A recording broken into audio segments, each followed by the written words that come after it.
ನಮೋ ಅರಹಂತಾಣಂ ನಮೋ ಸಿದ್ಧಾಣಂ ನಮೋ ಆಯಿರ್ಯಾಣಂ ನಮೋ ಉವಜ್ಜಾಯಾಣಂ ನಮೋ ಲೋಯೇ ಸವ್ವಸಾಹೋಣಂ.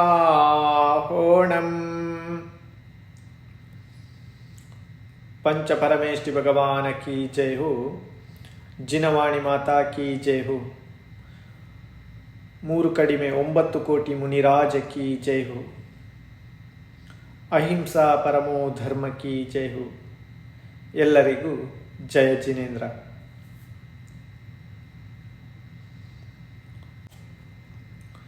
ಪ್ರಭಾಚಂದ್ರರ ಟೀಕೆಯಿಂದ ಉದ್ಬೋಧಿತ ಕಥೆಗಳು.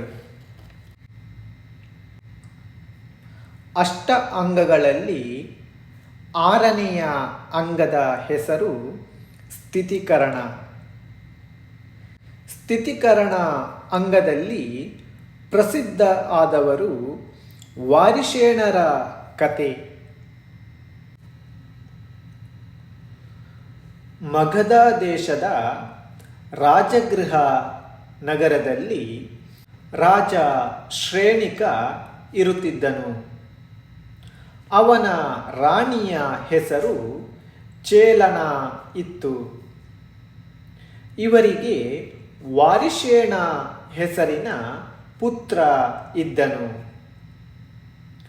ವಾರಿಷೇಣ ಉತ್ತಮ ಶ್ರಾವಕನಿದ್ದನು.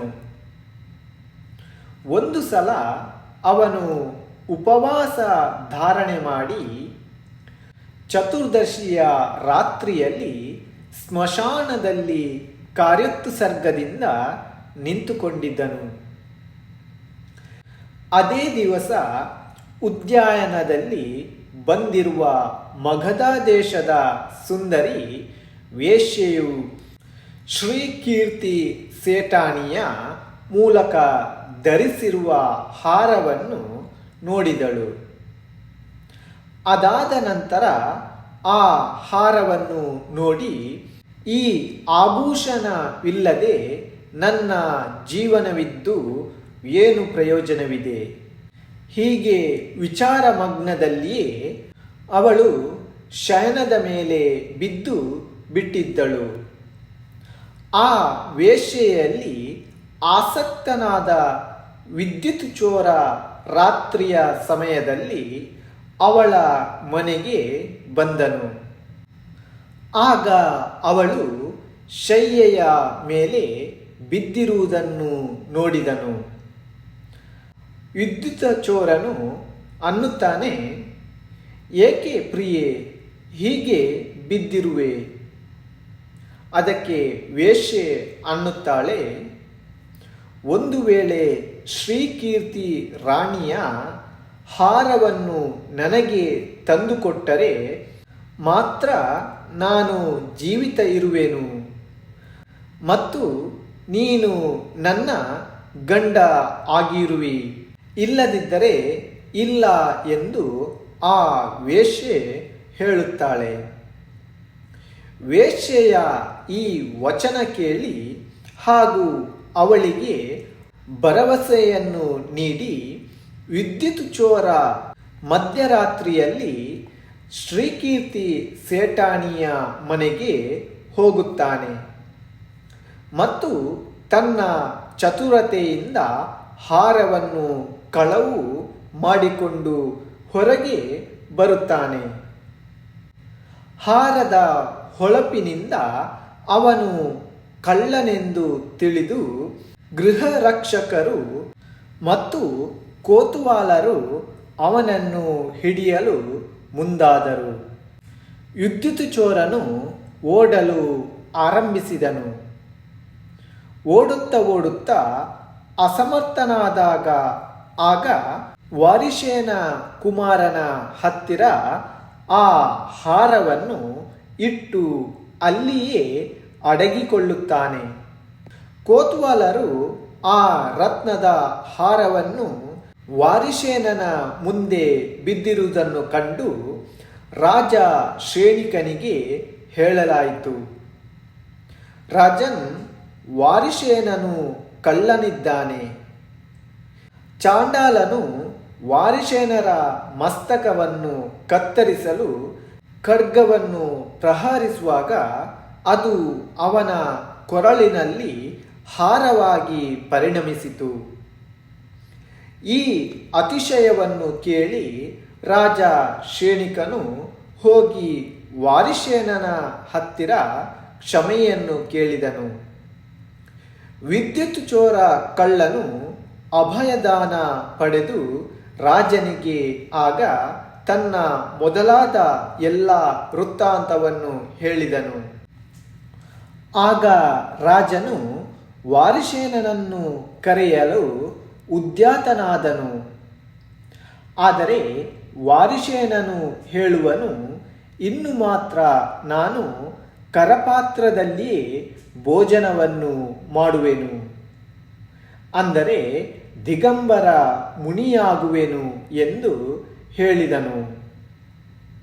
ನಂತರ ಅವನು ಸುರಸೇನ ಗುರುವಿನ ಬಳಿ ಮುನಿಯಾದನು. ಒಂದು ಸಮಯ ಆ ಮುನಿ ರಾಜಗೃಹದ ಸಮೀಪದಲ್ಲಿ ಪಾಲಶಾಕೂಟ ಗ್ರಾಮದಲ್ಲಿ ಚರ್ಯೆಗಾಗಿ ಉಪಸ್ಥಿತರಾದರು. ಅಲ್ಲಿಯ ರಾಜ ಶೇಣಿಕನ ಅಗ್ನಿಭೂತಿ ಮಂತ್ರಿಯ ಮಗ ಪುಷ್ಪಡಾಲನು ಅವರನ್ನು ಪಡಗಾಯಿಸಿದನು. ಅಂದರೆ ಆಹಾರಕ್ಕಾಗಿ ಬರಮಾಡಿಕೊಂಡನು.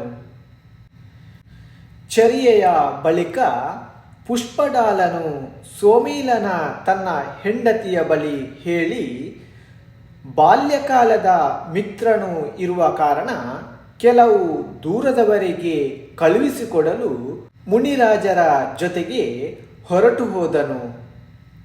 ತನ್ನ ಮರಳುವ ಅಭಿಪ್ರಾಯದಿಂದ ಕ್ಷೀರ ವೃಕ್ಷ ಇತ್ಯಾದಿಗಳನ್ನು ತೋರಿಸುತ್ತಾ ಹಾಗೂ ಪುನಃ ಪುನಃ ಮುನಿವರಿಯರಿಗೆ ವಂದನೆ ಮಾಡುತ್ತಿದ್ದ. ಆದರೆ ಮುನಿ ಕೈ ಹಿಡಿದು ಅವನನ್ನು ತನ್ನ ಜೊತೆಗೆ ಕರೆದುಕೊಂಡು ಹೋದರು ಮತ್ತು ಧರ್ಮದ ವಿಶಿಷ್ಟ ಉಪದೇಶವನ್ನು ಹೇಳಿ ಹಾಗೂ ವೈರಾಗ್ಯ ಹುಟ್ಟಿಸಿ ಅವನಿಗೆ ತಪಗ್ರಹಣ ಮಾಡಿಸಿದರು. ತಪಧಾರಣೆ ಮಾಡಿದ ಬಳಿಕವೂ ಕೂಡ ಅವನು ಸೋಮೀಲಳ ಸ್ತ್ರೀಯನ್ನು ಮರೆಯುವಂತಿರಲಿಲ್ಲ.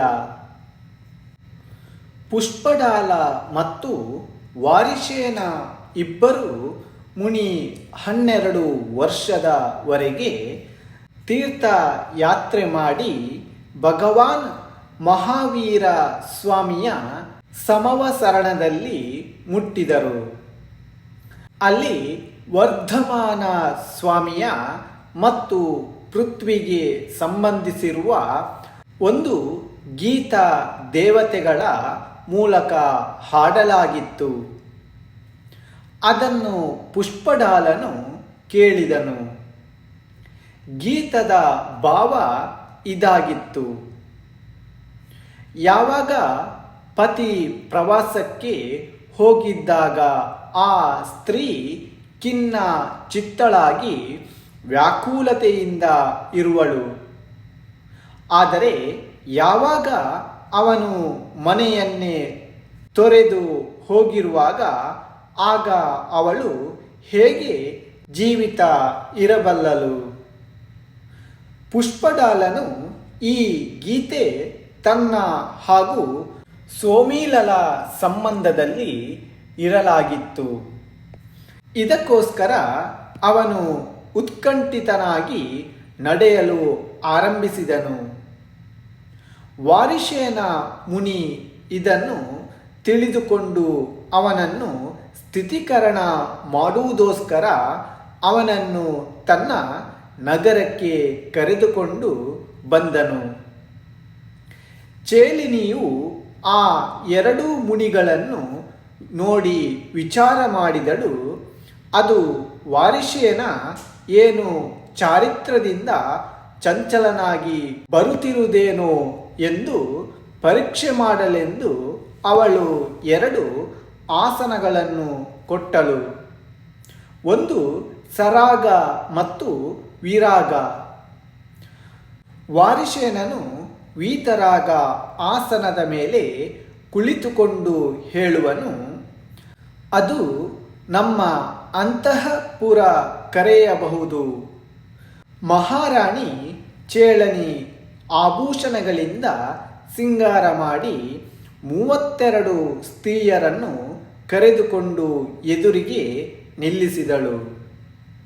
ಅದಾದ ನಂತರ ವಾರಿಷೇನನು ಪುಷ್ಪಡಾಲನಿಗೆ ಹೇಳಿದ, ಈ ಎಲ್ಲ ಸ್ತ್ರೀಯರು ಮತ್ತು ತನ್ನ ಯುವರಾಜ ಪದ ನೀವು ಗ್ರಹಣ ಮಾಡಿರಿ.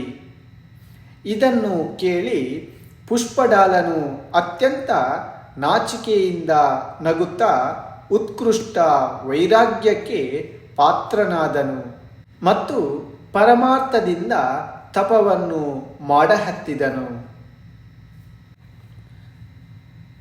ಎಲ್ಲರಿಗೂ ಜಯ ಜಿನೇಂದ್ರ.